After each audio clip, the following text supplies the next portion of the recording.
ಸ್ಥಳೀಯ ಸುದ್ದಿ ಸಮಾಚಾರಗಳ ಆಗರ. ಕಳೆದ ಕೆಲ ದಿನಗಳಿಂದ ರಾಜ್ಯಾದ್ಯಂತ ಧಾರಾಕಾರ ಮಳೆ ಸುರಿಯುತ್ತಿದ್ದು, ತುಮಕೂರು ಜಿಲ್ಲೆಯ ಕೌರಾ ಹೋಬಳಿ ಓಬಳಾಪುರ ವ್ಯಾಪ್ತಿಯ ಮುದ್ದರಾಯನಪಾಳ್ಯ ಗ್ರಾಮದಲ್ಲಿ ರಂಗಮ್ಮಣ್ಣಿ ಲೇಟ್ ರಮೇಶ್ ಎಂಬ ಬಡ ಮಹಿಳೆ ವಾಸವಿದ್ದ ಮನೆಯು ಸಂಪೂರ್ಣ ಕುಸಿದಿದ್ದು, ಇದ್ದ ಒಂದು ಸೂರನ್ನು ಕಳೆದುಕೊಂಡು ದಿಕ್ಕೆ ತೋಚದೆ ಕಂಗಾಲಾಗಿದ್ದಾರೆ.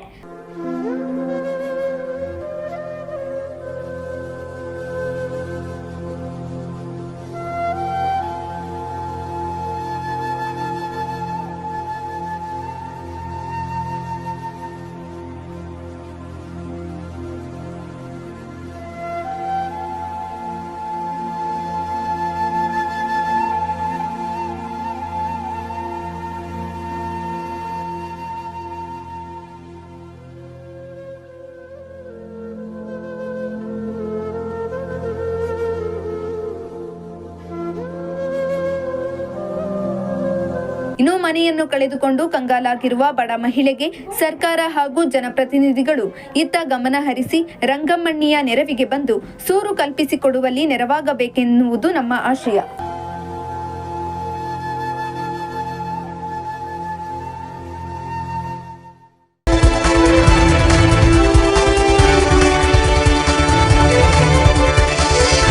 A1 ಟಿವಿ ನ್ಯೂಸ್, ಸ್ಥಳೀಯ ಸುದ್ದಿ ಸಮಾಚಾರಗಳ ಆಗರ.